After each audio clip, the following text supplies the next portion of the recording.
So you want to play as America in Civilization 6. Well, bully for you, and you came to the right place. I'm Noxnosis, and I'm here to share with you America's greatness, give you tips on how to play America, and warn you of its shortcomings. So, if you're interested, stick around. And welcome to United States of America. America is a late-game civ that's focused on achieving either a tourism victory or cultural victory. They have no inherent bonus to their economy, research, or infrastructure to help accelerate their game plan. However, once America does get to the late game, they can have tremendous levels of tourism and diplomatic favor that can rocket them to victory. America's only leader at the time of recording is Theodore Roosevelt. Teddy here provides a +5 combat bonus to all your units on your home continent, as well as +1 appeal to all tiles in a city with a national park. Roosevelt also grants the Rough Rider unique unit once you research rifling. America's ability is Founding Fathers, which converts all your policy slots to wildcard slots. In addition, you generate +1 diplomatic favor each turn for every wildcard slot you have. Teddy's unique unit is the Rough Rider. The Rough Rider does not replace any unit, but is the closest to the Cuirassier in stats, so we'll compare it to that unit. In comparison to the stats of the Cuirassier, it is 3 melee strength stronger and has 1 more movement point than the Cuirassier. It is 55 more production to build and 220 gold more expensive to buy, but it also requires no niter and only costs 2 gold per turn to maintain as opposed to the 5 of the Cuirassier. Its key difference is its unique effect, which gives it +10 combat strength when fighting on hills, and provides you culture when it gets a kill on your home continent. As a unique unit, the Rough Rider is underwhelming, especially with the introduction of the Cuirassier and Gathering Storm. The fact that you can't upgrade knights into these make them much more awkward to use than the Cuirassier. While the Rough Rider is stronger, it isn't dramatically stronger than the Cuirassier. The real nail in coffin is that they can't be upgraded until you get to modern armor. Hopefully the devs decide to patch it so that these simply replace the Cuirassier, but until then it's a bit lackluster. If you are wanting to use the Rough Rider, your best bet is to use them more defensively. You will already be stronger on your home continent and can better control the fights so that they're on hills. Plus they have a lower maintenance cost than the Cuirassier, making it not that expensive to keep a few around for border security. That being said, most of the time it will be suboptimal. America's unique unit is the P51 Mustang. Stat-wise, it is identical to the fighter, aside from +5 melee and range combat strength and +2 move range.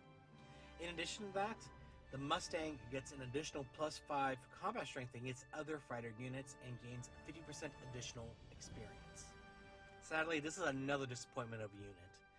While the idea of having a fighter that is strong against other fighters is interesting, air units are simply not that common in this game.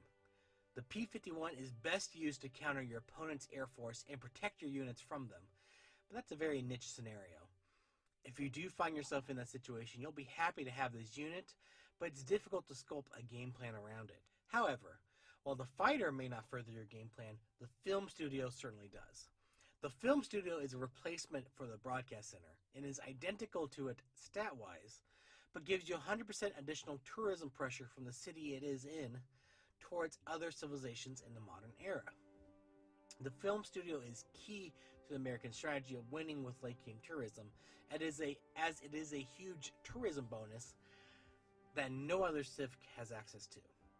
This, combined with their bonus to appeal from national parks, allows them to scale their tourism better than any other civ in the late game, and it's a large part of why America is so strong at cultural victories.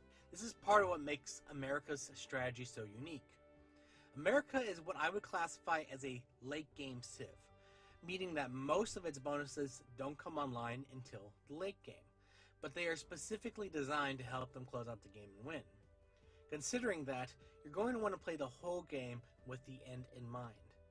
Even from the beginning, you'll want to be aggressively city planning and assure that you'll have a national park and theater square in each city. I'd recommend to try and claim as much of your home continent as possible, as you'll have that +5 combat strength to support you in defending your territory throughout the whole game. Once you're happy with the amount of land you have, I'd recommend you make sure your land is protected against surprise wars and other wars. Then focus on infrastructure. Aside from your combat bonus, you're effectively a vanilla civ, so you will likely be behind on infrastructure, economy, and research.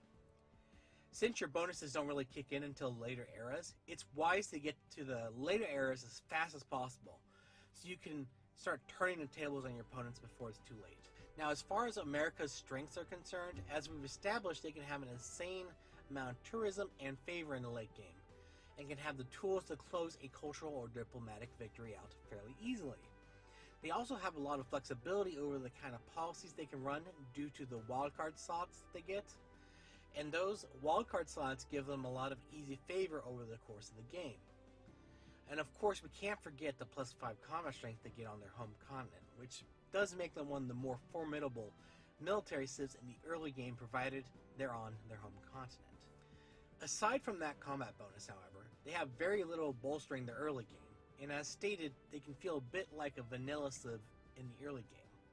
Their lack of bonuses to infrastructure, research, or economy means they can be fairly sluggish to get going, and due to the restrictions of their one military-based bonus they have very limited means of expanding too far from their home continent. Now, I do want to take a minute to discuss 3 important districts for America. This isn't to say the districts not listed here are bad or worthless, but rather that these 3 districts will more likely be of great importance to the American strategy. First off, I want to discuss the choice between theater squares and campuses. While it might seem you'd want to value theater squares more highly than campuses, keep in mind that you're not so much a culture civ as you are a tourism civ.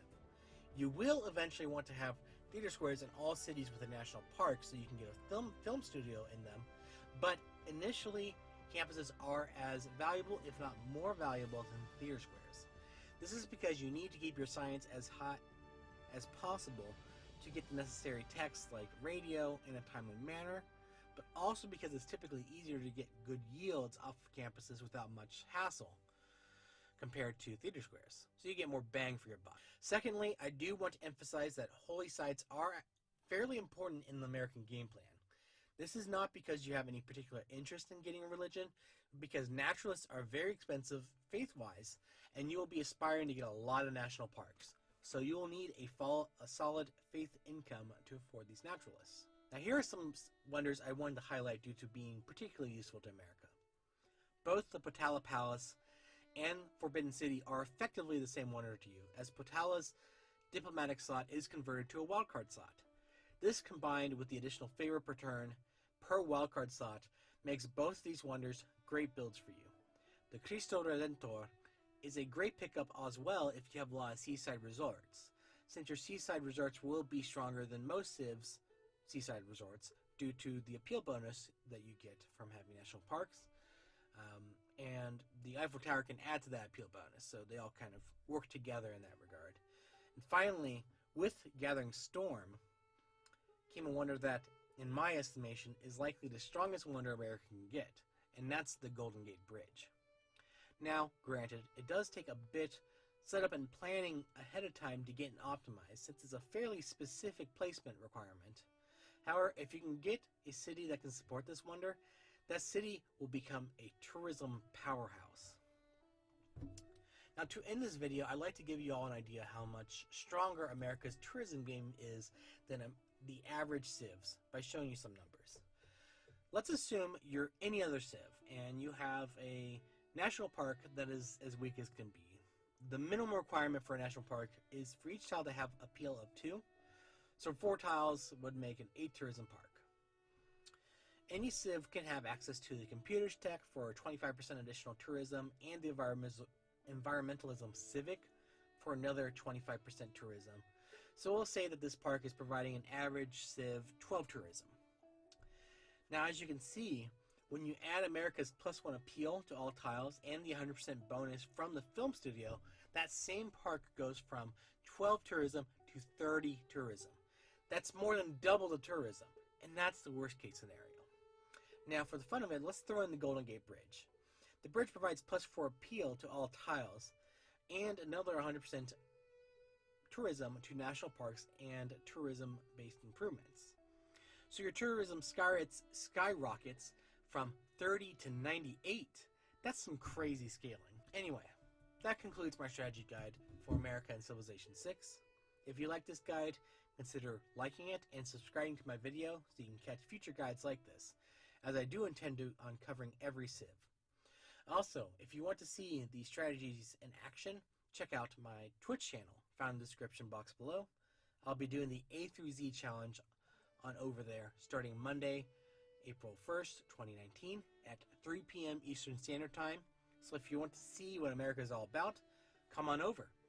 In the meantime, this is Noxnosis, wishing you a good night and pleasant dreams.